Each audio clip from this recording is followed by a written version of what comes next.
नमस्कार, मैं प्रकाश चंद्र होता। छत्तीसगढ़ में एक उपचुनाव हुआ है। मरवाही सीट के लिए जो आदिवासियों के लिए संरक्षित है, आरक्षित है, वो सीट पर कल मतगणना है। ऐसा नहीं कि ये एक सीट से सरकार की यानी कांग्रेस सरकार की, भूपेश बघेल सरकार की तकदीर का निर्णय होगा। बिल्कुल ऐसा नहीं है। जीतेंगे बीजेपी या कांग्रेस, दोनों में से कोई एक, लेकिन तय होगा जोगी कांग्रेस का भविष्य। यह भी तय होगा इस चुनाव में कि जोगी का साथ लेकर बीजेपी कहां तक जा सकती है, क्योंकि मरवाही चुनाव में जोगी कांग्रेस का साथ लेकर आगे गए थे। तो क्या आने वाले दिनों में इस तरह की कोई बात होगी? दोनों के मिल साथ साथ चलने की कोई गुंजाइश है? और इससे बड़ी बात है, जैसे ही मरवाही चुनाव खत्म होगा और मतगणना फैसला आ जाएगा, उसके बाद क्या जोगी कांग्रेस दो टुकड़े में, दो फाड़ में हो जाएंगे? क्योंकि 4 विधायक में से 2 बीजेपी को समर्थन कर रहे हैं और 2 कांग्रेस को समर्थन कर रहे हैं।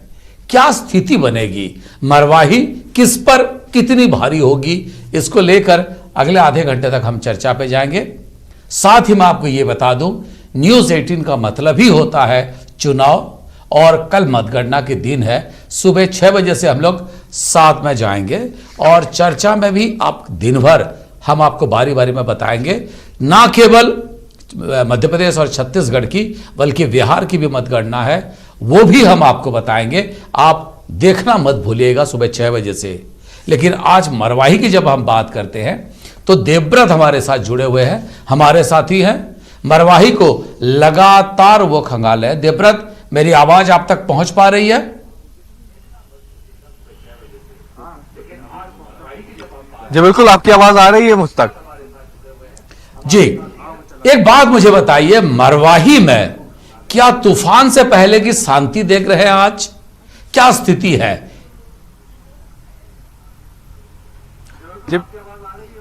जी बिल्कुल, ये तूफान से पहले की खामोशी ही है, और दिवाली किसकी मनेगी ये तो कल ही पता चलेगा। लेकिन इतना जरूर है कि न्यूज़ 18 की टीम मरवाही के मैदान में शुरू से ही डटी हुई है। प्री इलेक्शन, इलेक्शन के दौरान, फिर पोस्ट इलेक्शन, सारा कुछ हमने दिखाया है। और क्योंकि यहाँ की जनता भी बेहतर तरीके से जानती है, हर कोई ये जानता है कि इलेक्शन का मतलब न्यूज़ 18, और यहाँ पर लोग भी डटे हुए हैं न्यूज़ 18 को ही देखते हुए। और सबसे बड़ी बात यहाँ पर यह भी है कि जो नतीजे आने वाले हैं, ये एक सियासी पार्टी का भविष्य तय करने वाला है। साथ ही साथ ये भी पता चलने वाला है कि आखिर जोगी कांग्रेस का भविष्य क्या होगा, मरवाही का मैदान कौन मारेगा। लेकिन जो तैयारियां यहां पर की गई हैं, फिलहाल मैं जहां पे स्ट्रांग रूम बनाया गया है, ठीक वहीं पर मौजूद हूं, और यहां पर फिलहाल पूरी सिक्योरिटी के साथ किसी को भी प्रवेश दिया जा रहा है। और जिस तरह से सारे दलों की यहां पर प्रतिष्ठा दांव पर लगी हुई है, और साथ ही साथ ये भी कि बीजेपी को इस बार जोगी कांग्रेस ने सपोर्ट किया है, तब ये सियासत में क्या गुल खिलाएगा, आने वाले समय में इसका भविष्य क्या होगा, ये पता चलेगा कल। आज की रात जो है ये प्रत्याशियों के लिए काफी लंबी होने वाली है। नींद उड़ चुकी है प्रत्याशियों की, और कल सुबह से पता चल जाएगा कि आखिर मरवाही का विजेता कौन होता है। लेकिन इतना जरूर है कि ये कई मायनों में चुनाव अहम है, नतीजे अहम है, जो पार्टियों का भविष्य तय करने वाले हैं। जी, निश्चित रूप से मुख्य चुनाव पदाधिकारी रीना बाबा साहेब कंगाले भी व्यक्तिगत रूप से फाइनल टच काउंटिंग की वो भी ली है। सारे जानकारियां, सारे व्यवस्था ठीक है कि नहीं, वो भी देख रहे हैं। और न्यूज़ 18 की टीम डटी हुई है मैदान में। देवव्रत भगत, संजय मानिकपुरी, 2 रिपोर्टर हमारे वहीं पे हैं। दोनों आप देवव्रत नजर रखिए क्या हो रहा है। और जैसे आपने कहा कि रात काफी लंबी होगी, निश्चित रूप से किसकी ऊंट किस करवट बैठेगी, इसके सबको इंतजार है। सरकार पर भले ही असर ना हो, लेकिन 2023 के चुनाव की तैयारियां जिस हिसाब से शुरू हो गई है, उसको लेकर इसका भी असर पड़ सकता है। आप नजर रखिए, हम फिर बाद में आपसे फिर बात करेंगे। लेकिन इसी चर्चा में अगले आधे घंटे तक मेरे साथ रहेंगे 3 वरिष्ठ मेहमान। सुशील आनंद शुक्ला मुख्य प्रवक्ता है कांग्रेस के, केदारनाथ गुप्ता वरिष्ठ बीजेपी के नेता हैं, और प्रदीप साहू जोगी कांग्रेस के प्रवक्ता है। तीनों मेहमानों का बहुत बहुत स्वागत है। चर्चा की शुरुआत करूंगा प्रदीप साहू से। प्रदीप जी, रात तो लंबी है, भले ही आप मैदान पे नहीं है, लेकिन कांग्रेस चाहती है जोगी परिवार और मरवाही दो अलग अलग बातें हो जाए। क्या कहेंगे आप प्रदीप जी?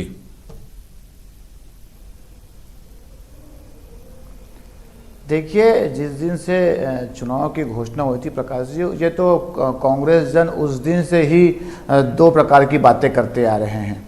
पहला, जब चुनाव की बात हुई, जब माननीय अमित जोगी जी ने अपना नामांकन दाखिल किया, तो आपने देखा कि कहीं ना कहीं उनके नामांकन को जाति समीकरण से जोड़कर रद्द कर दिया गया और चुनावी दंगल से पहले ही उनको बाहर कर दिया गया। दूसरी बात, ये पूरी तरीके से जो प्रशासन है, शासन है, पूरी ताकत झोंक कर जोगी जी के अस्तित्व को खत्म करने की कोशिश कर रहे हैं। लेकिन मरवाही की जनता जो है जोगी जी का परिवार है। मैं पहले भी कहते आया हूं कि माननीय अजीत जोगी जी की आत्मा मरवाही, पेंड्रा और गोरेला में बसती है। उनका जो रक्त है तीनों जगह प्रवाह होते हैं। तो अजीत जोगी जी का जनाधार तो आज भी है। भले चुनावी दंगल से माननीय अमित जोगी जी को बाहर कर दिया गया हो, लेकिन अमित जोगी जी और जोगी परिवार की जीत होगी। उनको न्याय मिलेगा। न्याय इसलिए मिलेगा क्योंकि अन्यायपूर्ण तरीके से कहीं ना कहीं उनको कुटरचना करके उनको चुनाव से बाहर कर दिया गया। क्योंकि यही अमित जोगी जी 2018 में चुनाव लड़े। माननीय अजीत जोगी जी 2001 से चुनाव लड़ते आए, 4 बार विधायक रहे, प्रथम मुख्यमंत्री रहे, तमाम पदों पर रहे। मैं एक बार और लूंगा, यही कांग्रेस जन माननीय मुख्यमंत्री जी को जिंदाबाद के नारे लगाते थे, माननीय अजीत जोगी जी की ही अच्छाइयां करते थे। आज पार्टी और दल अलग होने से ये आज अस्तित्व की बात करते हैं। पहले अपने अस्तित्व को झांक ले। और कल आपने ठीक कहा, रात भर का समय है। ये कांग्रेस जन को रात भर आज नींद नहीं आएगी कि वहां पे क्या होने वाला है, और कल जोगी परिवार को न्याय मिलेगा। ये प्रदीप जी, जोगी कांग्रेस ये कह रही है कि जीत उन्हीं की होगी। क्या आपकी जीत पे जोगी कांग्रेस की जीत है?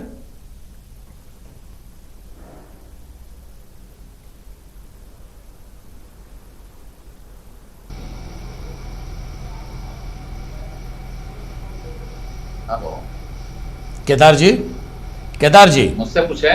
जोगी कांग्रेस ये जी जोगी कांग्रेस ये कह रही है कि जीत उनकी है, तो उनकी जीत में आपकी जीत है? जोगी कांग्रेस ने मारवाही में क्योंकि चुनाव नहीं लड़ा और अलोकतांत्रिक ढंग से, मैं कहूंगा लोकतंत्र की हत्या की गई। सवाल ये नहीं है कि हम जोगी कांग्रेस के पक्ष में कह रहे हैं, हम राजनीतिक दल के लोग हैं। और कहीं ना कहीं चुनाव में अगर ऐसा महसूस होता है कि लोकतंत्र की रक्षा नहीं हुई, लोकतंत्र का पालन नहीं हुआ, तो ये बात को हम बारंबार कहेंगे कि अचानक मालूम नहीं क्या हुआ और जिला स्तरीय कमेटी बैठ जाती है और वो फैसला कर लेती जाती है प्रमाण पत्र पर। वही सरकार उनको प्रमाण पत्र देती है। ये बातें तो पुरानी हो गई सर। उनका प्रमाण पत्र नहीं, मैं कह रहा हूं, निलंबित करती है। तो लोकतंत्र की हत्या दिखती है, जनता को भी दिखती है, वहां जहां चुनाव हो रहा है वहां भी दिखती है।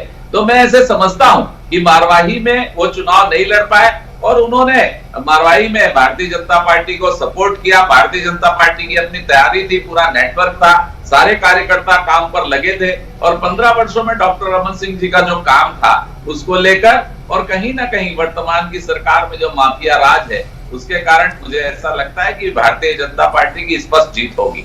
अच्छा, ठीक है। एक सवाल है मेरा सर, आपने बोले कि हमारे नेटवर्क है, हमारे सब कुछ है। 46,000 वोटों की अंतर में आप 2013 और 2018 में आप हारे, तो कैसे आप दावा कर रहे हैं कि आपकी बेहतर नेटवर्क थी? नहीं, दोनों बार 46,000 से भी अधिक मतों से आप हारे थे चुनाव। मैं कह रहा हूं कि वहां माननीय अजीत जोगी जी का अपना प्रभुत्व था और वहां की जनता से उनका काफी सर अमित जोगी 2013 में चुनाव लड़े थे और जीते थे। हाँ, 24,000 और 46,000 से भी अधिक मतों से 24,000 उनको 44,000 शायद मिले थे। 46,000 भारतीय 46,000 और भारतीय जनता पार्टी को 46,000 का अंतर। मैं कह रहा हूं दोनों के बीच में जो वोट का अंतर है, समीरा पैकरा और अमित जोगी के बीच में फैसला जो था, फासला 46,000 से भी अधिक का था। तो तो फिर हम कैसे मान लें कि आपकी संगठन बहुत जबरदस्त है? देखिए, मैं कह रहा हूं, वर्तमान सरकार की जो योजनाएं हैं, उन्होंने जो वादे किए थे, युवाओं को रोजगार देंगे, शराबबंदी करेंगे, तो कहीं ना कहीं किसान के धानों का पैसा आज तक नहीं दे पाए। उसका भी एक बड़ा रिएक्शन देखने मिल रहा है, पूरे प्रदेश में देखने मिल रहा है। और अजीत जोगी, अमित जोगी की पार्टी वहां पर घूम घूम कर न्याय मांग रही है। तो भारत की जनता जो है वो लोकतंत्र पर विश्वास करती है। अलोकतंत्र के साथ उन्हें हटाया गया है, लोकतंत्र की हत्या हुई है। तो कहीं ना कहीं जनता उनको न्याय अगर देती है तो वो सारे वोट भी कन्वर्ट होंगे भारतीय जनता पार्टी को। ठीक है, सुशील आनंद जी शुक्ला, क्या मान लिया जाए कि इस बार आप हैट्रिक ले रहे हैं? दंतेवाड़ा और चित्रकूट के बाद मरवाही की जीत होगी, या फिर जिस तरह से कही जा रही है किसानों को लेकर आपकी जो स्टैंड रहा है, जो आपके रुख है, उसके कारण मरवाही की जनता आपको नकार देगी, बीजेपी कह रही है, दोनों में से किसको आप साथ रखेंगे? निसंदेह आदरणीय होता जी, हम जीत की हैट्रिक करेंगे, तीसरा उपचुनाव हम जीतेंगे। और मरवाही की जनता भरपूर आशीर्वाद कांग्रेस के प्रत्याशी को दी है और बस आज रात तक की खुशफहमी पाल लें। मरवाही की जनता कल छल प्रपंच के गठबंधन का जवाब देगी। मरवाही की जनता जिस प्रकार से एक अवसरवादी गठबंधन बना था उसके खिलाफ में जो मतदान किया है वो भी कल दिख जाएगा। कल मरवाही की जनता लोगों के दंभ को तोड़ेगी। मरवाही की जनता ने वोट किया है विकास के नाम पे। मरवाही की जनता ने वोट किया है 15 साल 18 साल बनाम 22 महीने के वो दम पे। मरवाही की जनता ने वोट किया है पिछले 15 साल में मरवाही को जो जिला बनने से रोका गया उसके खिलाफ मुख्यमंत्री भूपेश बघेल को धन्यवाद देने के लिए वोट किया है। मरवाही की जनता ने वोट किया है 2500 रुपये प्रति क्विंटल जो धान की कीमत छत्तीसगढ़ की सरकार दे रही है उसके नाम पे वोट दिया है। मरवाही की जनता ने वोट दिया है जो वहाँ के किसानों का कर्ज माफ हुआ है छत्तीसगढ़ के किसानों के साथ। इस दोनों को काफी अवसर मिला, मुझे भी आधा मिनट तो हक बनता सर। तो मरवाही की जनता ने मरवाही के किसानों ने वोट दिया है भूपेश बघेल जी को धन्यवाद देने के लिए जो उन्होंने कर्जा माफ किया। मरवाही की जनता इस चीज को महसूस कर रही थी किस प्रकार से 2500 रुपए से 4000 रुपए तेंदुपत्ता का बोनस किया। आदिवासियों के हितों के लिए कौन लड़ रहा है? आदिवासियों के हितों के प्रकार से सर एक बात मुझे बताइए, ये सब ठीक है सर, छत्तीसगढ़ में सर एक चीज मुझे बताइए सर, कल तो गिनती है, अगले 10-12 घंटे में सब कुछ सामने हो जाएगा। बमुश्किल 12 घंटा भी नहीं बचा है, रात के 8:30 बजे है और कल 8:30 बजे सबसे पहले पोस्टल बैलेट होगा, 8:30 बजे ईवीएम खुलने लगेंगे। मैं एक चीज आपसे जानना चाहूंगा, 2018 के चुनाव में, 2013 के चुनाव में आप 46,000 से भी अधिक मतों से हाथ को जीत मिली थी। अब 2018 चुनाव में हाथ तीसरे नंबर पर आ गई। क्या आप ये उम्मीद कर रहे हैं कि इसी बीच में आप संगठन को मजबूत कर पाए, लोगों को अपने ओर आकर्षित कर पाए? क्या यह संभव हो पाया है? देखिए होता जी, माननीय होता जी, 2018 के चुनाव में हुआ यह था कि स्वर्गीय श्री अजीत जोगी जी ने एक नहीं मरवाही जी की कम से कम 1 दर्जन सभाओं पे निवेदन किया था वहाँ की जनता से कि यह मेरा अंतिम चुनाव है, और संभवतः उन्हें उसके कारण ये वोट मिले थे। आप देखिए चुनाव के पहले किस प्रकार से भागम भाग की स्थिति थी। अपने आप को दुनिया की सबसे बड़ी पार्टी होने का दंभ बनने वाली पार्टी एक प्रदेश में जो सही ढंग से क्षेत्रीय दल के रूप में भी रजिस्टर्ड नहीं है, उस पार्टी के को अपने चुनाव का पेटी कॉन्ट्रैक्टर नियुक्त करती है। उनके पास कार्यकर्ता नहीं थे, उनके पास बूथ में बैठने के एजेंट नहीं थे, और दूसरी तरफ स्थिति इतनी भगदड़ की स्थिति थी कि छत्तीसगढ़ जनता कांग्रेस और भारतीय जनता पार्टी के लोग विकास के नाम पे कांग्रेस प्रेस करने के लिए कतार लगाए हुए थे। तो जनता ने वहां पे पूरी तरीके से मरवाही का वातावरण, सर यही तो दिक्कत है, आपने सभी को ले लिए। आप देखिएगा सुशील जी, आपने सभी को ले लिया अपने साथ में, है ना, जो आएगा सबका स्वागत है जी। यही तो हमारा विशाल हृदय है कि जो आएगा के नाम पे जो भी आएगा सबका स्वागत है, सबका अभिनंदन है। लेकिन प्रदीप जी, जो इस देश की गंगा जमुनी संस्कृति पे जो भरोसा करता हो, जो इस देश की सांप्रदायिक सद्भावना के पे भरोसा करता हो, उन सबका कांग्रेस में स्वागत है। हम अवसरवादी छल प्रपंच वाले बात नहीं करते, लोकतंत्र की गंगा बात करते। जमुना तो इसकी सर हत्या दूर है। हुई थी। सर जब सर कांग्रेस सर के- सुशील जब जी, कांग्रेस गंगा के जमुना तो प्रत्याशी को जब कांग्रेस के प्रत्याशी को चुनाव नहीं लड़ने दिया गया था नहीं, मैं अंतर्गत कह रहा में, वो हूं- लोकतंत्र की हत्या ठीक है, थी। ठीक है, यहाँ ठीक है। तो नहीं वो ठीक है सर, मैं कह रहा हूं छत्तीसगढ़ में महानदी की, पैरी की, सोंढूर की जो खुशबू जहां पे है वो तहजीब है। बिल्कुल। प्रदीप जी कुछ कहना चाहते हैं जी, प्रदीप जी।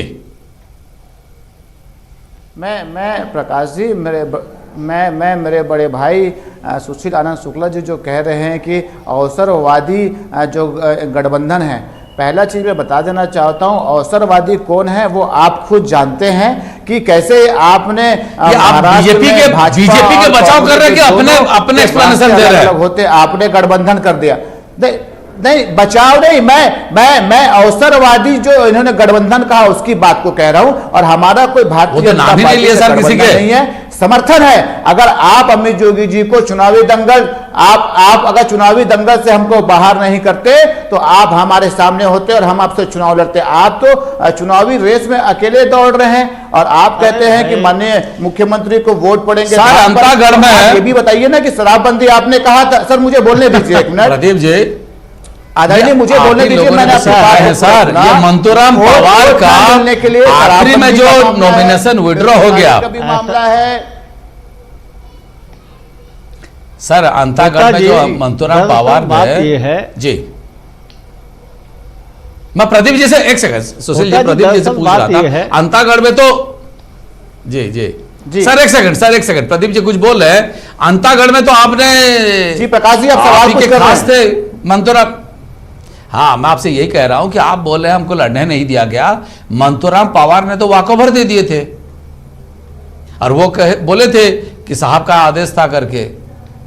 अब पता नहीं देखिए, वो साहब कौन थे, आप बेहतर बता पाए जी। देखिए वो तो न्यायिक प्रक्रिया है, और मैं कोई होता नहीं हूं कि मंतूराम पवार जी ने क्या कहा क्या नहीं कहा, है ना। ये न्यायिक प्रकरण है, ये न्यायालय में आज भी विचाराधीन है, और जो न्यायालय का जो निर्णय होगा वो सर्वमान्य होगा। ये तो जग विदित है कि अमित जोगी, अजीत जोगी ने कांग्रेस में रहते हुए मंतूराम को भारतीय जनता पार्टी के पास भेजा था। ये तो जग विदित तथ्य है कि स्वर्गीय श्री अरे अजीत जोगी और आप लोग को अमित तो जोगी जी जोगरिया, ने आप लोगों को तो मंतूराम सुशील जी, एक सेकंड। है, जहाँ कुछ बात ये होती जग है विदित तथ्य तो अजीत जोगी जी का और अमित जोगी का नाम लेते हैं। अरे आप ऐसा कौन सा दंगल छोड़े होंगे जहाँ पे अजीत जोगी जी और अमित जोगी का नाम नहीं लेते हैं आप लोग? अरे देखिए, आदरणीय जोगरिया से आप लोग केदार जी, भाई साहब हो गया सर, केदार जी को बात होता है, से मेरा एक सवाल है, सुशील जी। अमित जोगी जी को ही क्यों केंद्र बनाया जाता है? अरे आप ठीक है, केदार जी, मेरा एक सवाल है। एक तरफ एक पार्टी का उन नेताओं का सादा का चैप्टर क्लोज हो जाएगा, बनाते हैं। कल चैप्टर क्लोज हो जाएगा। मारवाही की ठीक है। जनता, कल मारवाही की जनता ने मुहर लगा दिया है। कल चैप्टर आदरणीय, क्लोज हो जाएगा। हम लोग सारे इंतजार में गठबंधन हैं। और सारे पूरे अवसरवादी तरीके से राजनीति कांग्रेस दोनों का सब चैप्टर कल क्लोज हो चैप्टर क्लोज हो जाएगा। बिल्कुल ठीक आप है। भी प्रदीप जी, आप भी- सुशील जी, एक सेकंड। आप भी सर, मैं- आप भी इसी नेशनल चैनल में बैठेंगे, मैं भी बैठूंगा, और केदार सर, जी, सच में अरे देखिए आप लोगों के कल के बाद ये अवसर ही नहीं मिलेगा। सर, आप दोनों के ठीक है। केदार जी, मेरा एक सवाल है, ये अवसरवादी गठबंधन, ये जो बातें कही अरे जा रही है, सत्ता का आप इतना घमंड ना मदद लिए। करें आदरणीय। ठीक है प्रदीप जी, देखिए, ठीक है। पहली मैं एक बात- केदार जी से कुछ कह रहा हूं। जनता, केदार जी, जनता का घमंड नहीं है, ये तो जोगी जनता का कांग्रेस के भरपूर साथ आपका आशीर्वाद है, गठबंधन आगे भी जारी जो आपको रहेगा। नहीं मिल रहा है। अरे सर एक सेकंड सर, अरे सर एक सेकंड सर, सत्ता का सुशील जी। घमंड है, सत्ता का। मैं कह रहा हूं अरे आप- जब आप जिसको लोग मिला है सर, कहिए, वो आप अपना ऐसा मत- हम तो दिखाया उसको है। जनादेश मानते हैं, जनता ठीक जनार्दन का है आशीर्वाद सुशील जी, मानते एक सेकंड सर, हैं, जो कल हमको मिल रहा है। अरे सुशील जी एक सेकंड सर, अरे केदार जी को मेरा समय, केदार जी, प्रकाश जी आपकी इजाजत हो तो मैं कुछ केदार कहूं? जी, जी, नहीं एक सेकंड, मैं केदार जी से एक सवाल पूछ रहा हूं। हाँ आपने पूछा है ये बोलिए गठबंधन केदार जी, आगे बोलिए। जारी रहेगा क्या? तो मैं समझता हूं कि राजनीति जी। के क्षेत्र में जब से मैं काम कर रहा हूं, ये गठबंधन चुनाव लड़ने के पहले होता है, और अगर किसी को टिकट ही नहीं मिली, टिकट नहीं लड़ पाए, वो चुनाव नहीं लड़ पाए, लोकतंत्र की हत्या हुई वहां वो अगर हमको न्याय के लिए समर्थन दे रहे हैं तो इसे गठबंधन नहीं खाली तो आगे भी अमित जोगी के प्रति बीजेपी की इसी संवेदना रहेगी क्या? आपने जो अजीत जोगी की जाति में कंप्लेन किया था, आपने जो जोगी जी की जाति में कंप्लेन किया था, आपके द्वारा बनाई गई सुप्रीम कोर्ट के आदेश की कमेटी का निर्णय आया, उसके आधार पर जोगी जी आदिवासी नहीं थे। हो गया सर। पुत्र का सुशील आनंद जी शुक्ला, केदारनाथ जी गुप्ता और प्रदीप जी साहू, आज हमको समय इतना ही है, इससे ज्यादा समय हमारे पास नहीं है चर्चा को आगे बढ़ाने के लिए। पर ये जोगी जी की जात की मामला है, ये कभी फैसला इतने आसानी से नहीं हो सकता, इसको लेकर आगे भी चर्चा रहेगी। लेकिन एक बात तय है, मतगणना अगर कहा जाए, चुनाव का मतलब कहा जाए तो न्यूज 18 ही है। और कल सुबह 6 बजे से छत्तीसगढ़ के बरवाही, मध्य प्रदेश की 28 सीट और साथ ही बिहार की क्या स्थिति रहेगी, इसको जानने के लिए केवल और केवल न्यूज 18 छत्तीसगढ़ और मध्य प्रदेश देखते रहिएगा, क्योंकि वहीं से आपको सबसे सटीक जानकारी मिलेगी। आज समय हो गया है, हमें दीजिए विदाई।